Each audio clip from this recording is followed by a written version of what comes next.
Assalamualaikum warahmatullahi wabarakatuh. Perkenalkan, nama saya Jihad Lutfian Ardana dengan NPM 21100010519 dari Universitas Islam Kalimantan Muhammad Arsyad Al-Banjari. Di sini saya akan menjelaskan komponen-komponen dalam motherboard. Langsung saja ke bagian yang pertama. Yang pertama ada slot prosesor. Slot prosesor berfungsi untuk meletakkan prosesor pada motherboard. Yang kedua, konektor power. Konektor power berfungsi untuk menyambungkan motherboard dengan power supply. Yang ketiga ada north bridge dan south bridge. North bridge berfungsi menjadi jembatan untuk arus data di sekitar main memory, prosesor, frontside bus, dan AGP bus. Kemudian South Bridge berfungsi untuk mengatur kerja perangkat semacam IDE controller, PCI bus, ROM BIOS, mouse, dan keyboard. Kemudian ada slot RAM. Slot RAM berfungsi untuk meletakkan ataupun memasang RAM pada motherboard. Kemudian port SATA. Port SATA berfungsi untuk menghubungkan media penyimpanan seperti SSD atau hard disk ke motherboard. Kemudian ada slot PCIe atau slot PCI Express, berfungsi untuk memungkinkan transfer data yang lebih cepat, terutama untuk keperluan grafis 3D. Lampu LED berfungsi untuk sebagai pengingat untuk mematikan sistem power sebelum menghidupkan ataupun mematikan komputer. Lalu ada port PS2. Port PS2 fungsinya untuk menghubungkan mouse ke komputer. Port serial fungsinya untuk menghubungkan perangkat serial ke komputer. Lalu ada port paralel. Port paralel berfungsi untuk menyambungkan komputer ke printer, scanner, dan lain-lain. Port VGA fungsinya untuk menyambungkan komputer ke monitor.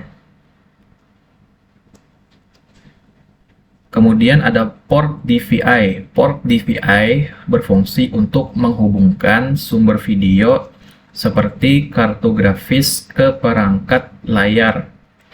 Lalu port HDMI. Port HDMI berfungsi untuk menghubungkan display ke komputer seperti monitor dan TV. Lalu ada port USB. Port USB berfungsi untuk menghubungkan perangkat seperti mouse, keyboard, printer, flash disk, dan lain-lain. Kemudian port audio. Pada port berwarna biru, fungsinya untuk menghubungkan sumber dari audio. Port yang berwarna hijau fungsinya untuk menghubungkan ke headphone atau headset. Kemudian port yang berwarna pink fungsinya untuk menghubungkan mikrofon pada komputer. Lalu ada baterai CMOS. Fungsinya untuk memberi pengaturan waktu, tanggal, dan lainnya sehingga bisa tetap tersimpan sekalipun komputer dimatikan. Lalu ada port RJ45. Port RJ-45 fungsinya untuk mengkoneksikan internet pada komputer. Lalu ada pin CPU fan. Pin CPU fan fungsinya untuk memberikan daya ke kipas prosesor sehingga bisa menyala dan mendinginkan prosesor.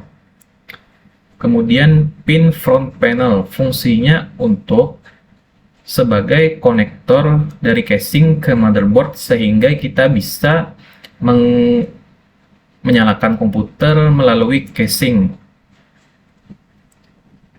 Kemudian sebelum masuk ke generasi prosesor, prosesor sendiri memiliki fungsi pada motherboard memiliki fungsi antara lain menjalankan proses informasi, kemudian mengolah perhitungan algoritma, dan menunjang kegiatan spesifik komputer. Kemudian masuk ke generasi prosesor. Generasi pertama, prosesor 8088 dan 8086, dibuat pada tahun 1978 dan 1981. Generasi kedua, prosesor 80286, dibuat pada tahun 1982.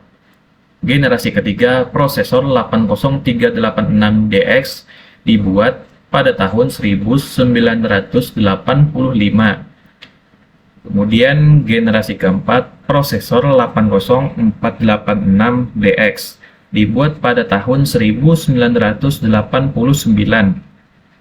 Generasi 5, Pentium Classic P54C, dibuat pada tahun 1993. Kemudian masuk ke jenis-jenis prosesor. Jenis-jenis prosesor yang sudah pernah dibuat antara lain prosesor Intel, prosesor AMD, prosesor Cyrix VIA, prosesor Transmeta, dan prosesor IBM. Untuk prosesor yang sering kita jumpai di zaman sekarang yaitu prosesor Intel dan juga prosesor AMD. Sekian penjelasan pada komponen-komponen motherboard dari saya. Assalamualaikum warahmatullahi wabarakatuh.